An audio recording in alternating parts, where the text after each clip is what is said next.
You have every right to reject that and have your case set for trial. I want to make sure you understand what the possible consequences are and what your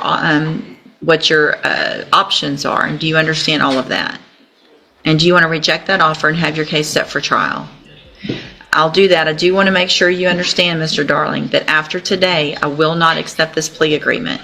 Obviously, if you didn't do it, you didn't do it, but this is quite a reduction and a good deal if you did.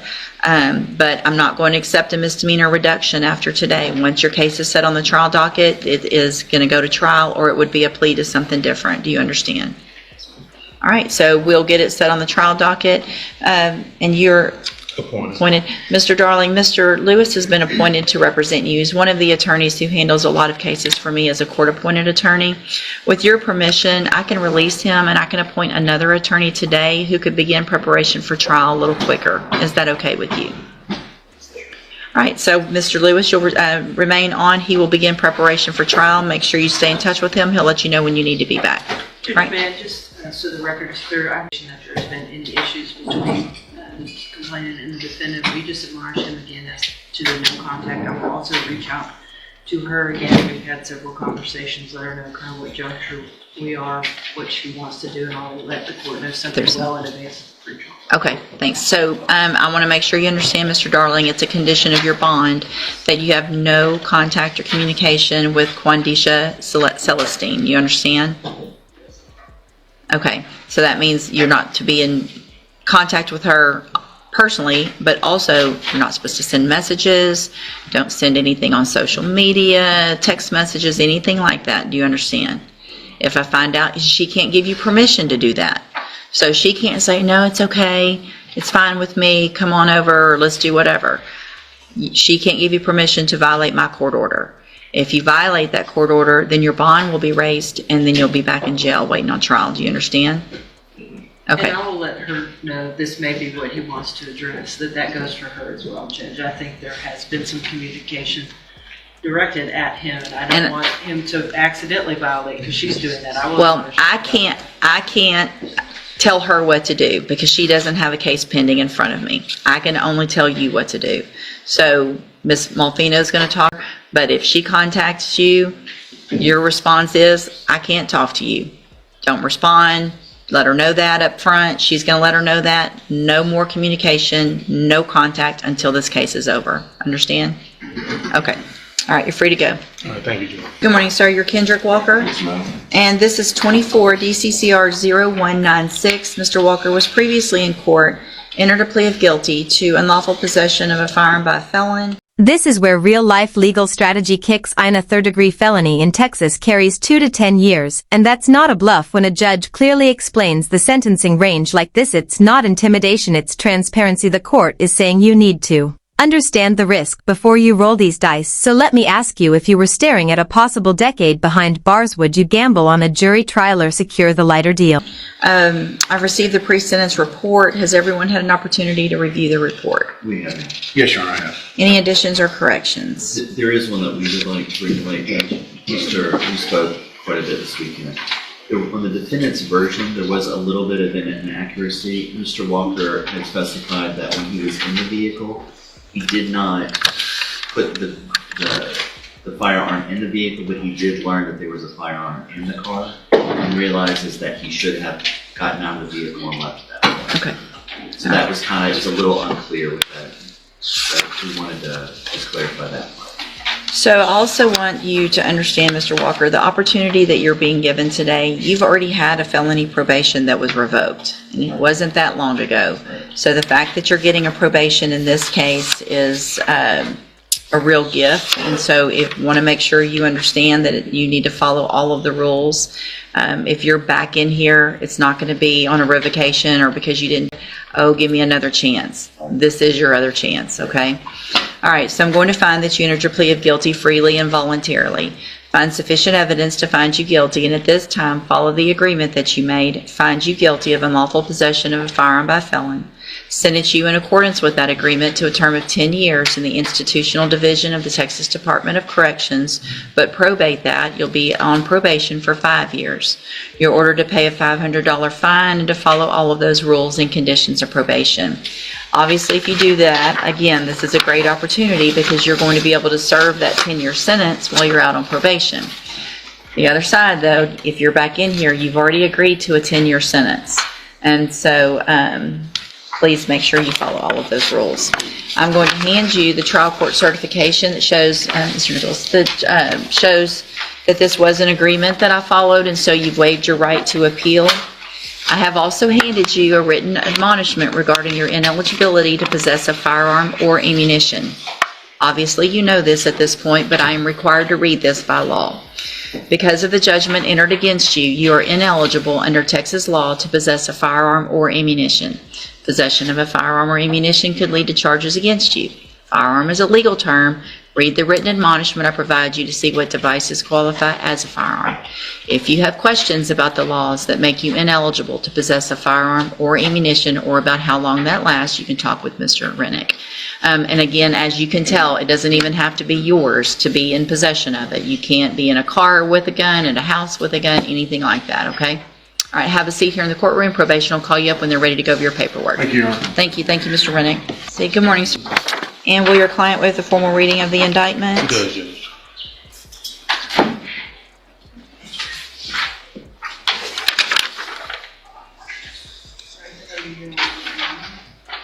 Judge, you may recall on this case, we discussed maybe a restitution deal. He's in a group home, and after meeting with his team, we ended up agreeing to do a 1-year deferred to a Class A misdemeanor.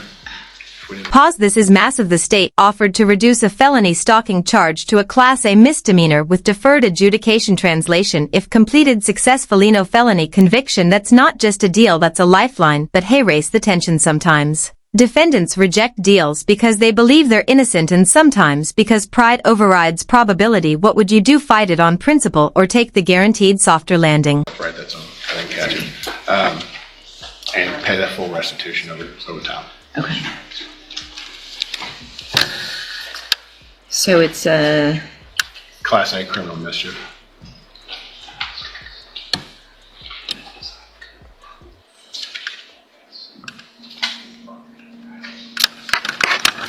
all right. And will he waive the formal reading of the indictment? He does, Judge.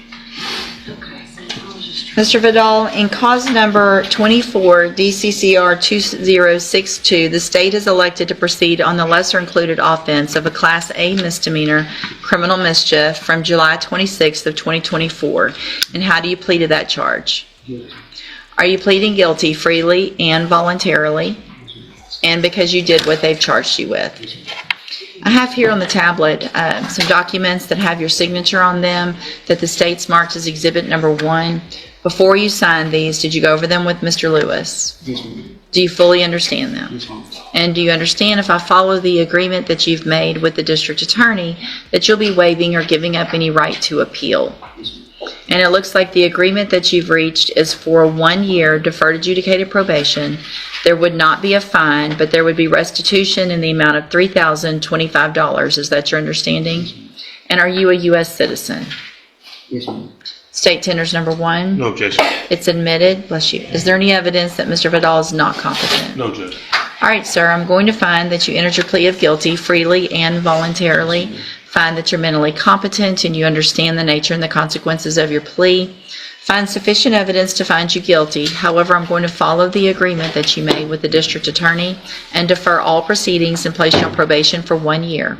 This next part is critical and people misunderstand it constantly. A no contact order means zero contact even if the other person reaches out first. Judges don't care who texted who. If you respond, you violated the order and violating bond conditions. That's an express elevator back to jail. Simple rule: silence protects you. One reply could cost you your freedom. To pay restitution in the amount of $3,025 and to follow all of the other rules and conditions of probation. If you do all of that, this is a great opportunity because you don't have a conviction on your record. And at the end of the probation period, if you're successful, the case is dismissed. The other side of that, though, is if you violate any condition of probation, you can be brought back into court and you could be found guilty and sent to the Jefferson County Jail for up to 1 year. Do you understand? I'm handing you the trial court certification that shows this was an agreement that I followed, and so you have waived your right to appeal. You just need to have a seat here in the courtroom.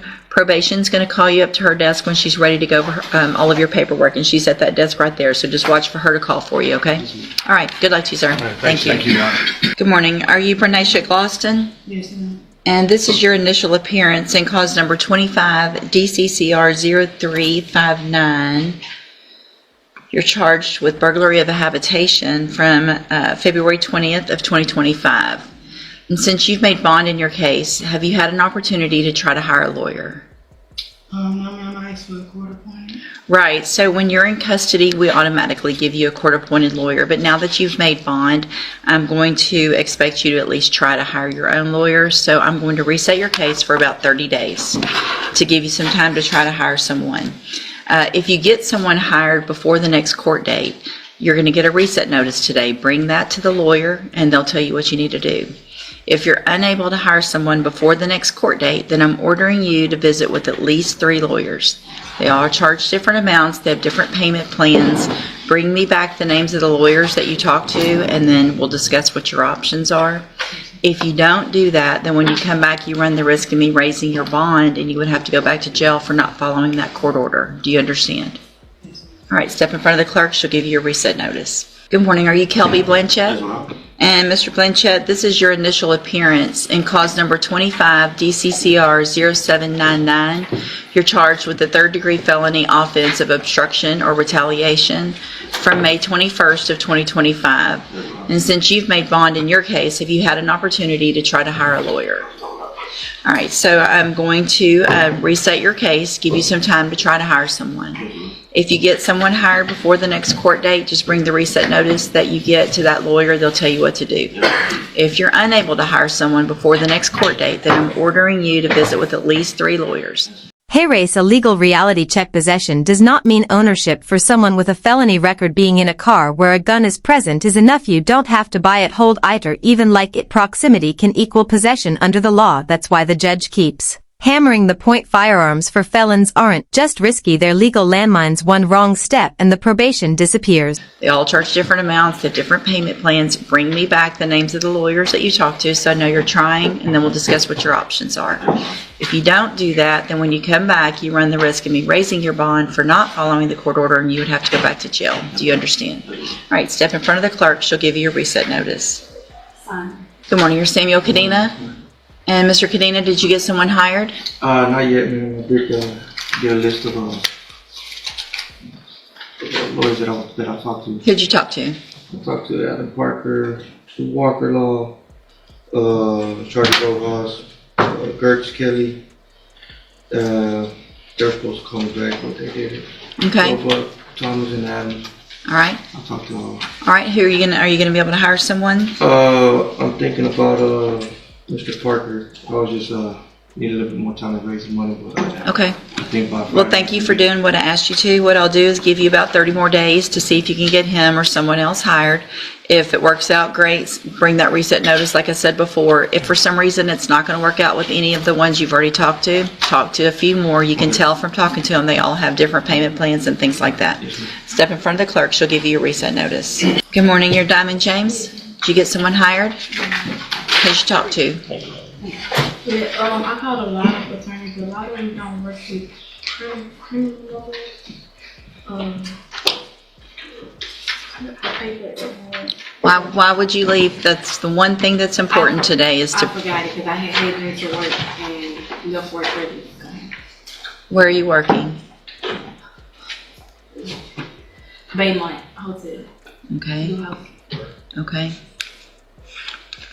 So, where are you on being able to get someone hired then?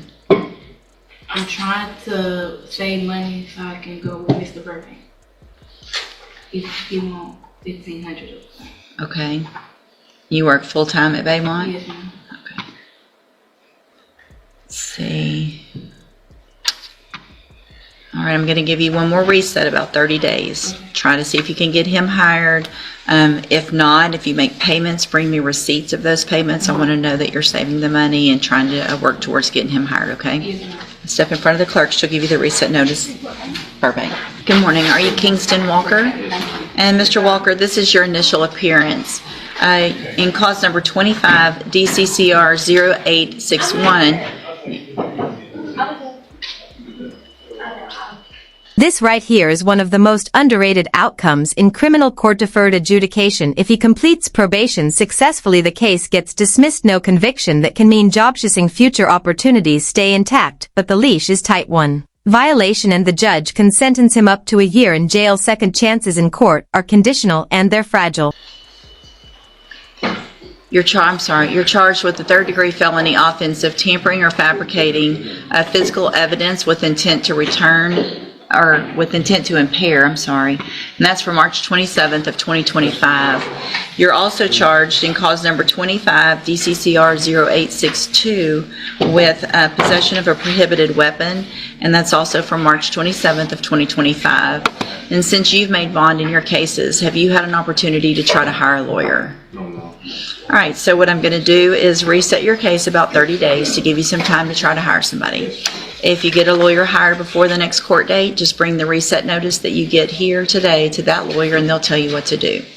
If you're unable to hire someone before the next court date, then I'm ordering you to visit with at least 3 lawyers. They all charge different amounts. They have different payment plans. Bring me back the names of the lawyers that you've talked to so I know you're trying, and then we'll discuss your options. If you don't do that, then when you come back, you run the risk of me raising your bond for not following the court order, and you would have to go back to jail. Do you understand? Yes. All right, if you'll step in front of the clerk, she'll give you your reset notice. Good morning, sir. Are you Tyron Williams? Yes, ma'am. And Mr. Williams, this is your initial appearance in cause number 24, DCCR 2242. You're charged with the third-degree felony offense of driving while intoxicated, third or more, and that's for March 31st of 2024. Since you've made bond in your case, have you had an opportunity to try to hire a lawyer? Yes. Did you get someone hired? I had to pay him his money first. I'm sorry? I had to pay him his money. Who's that? Benjamin Jeffries. All right, so what I'll do, Mr. Williams, is reset your case about 30 days to give you some time to get Mr. Jeffries hired. Okay. If that works out, just bring the reset notice that you get today to him and he'll tell you what to do.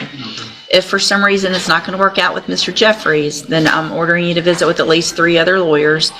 Bring me back the names of those lawyers when you come back to court so I know you're trying, and we'll discuss what your options are. And do you have, as a condition of your bond, the auto ignition interlock device on your vehicle? All right, make sure you keep that up and don't drive any vehicle that does not have that on it, okay? Yes, ma'am. All right, step in front of the clerk. She'll give you the reset. Good morning, ma'am. You're Diamond Ollie.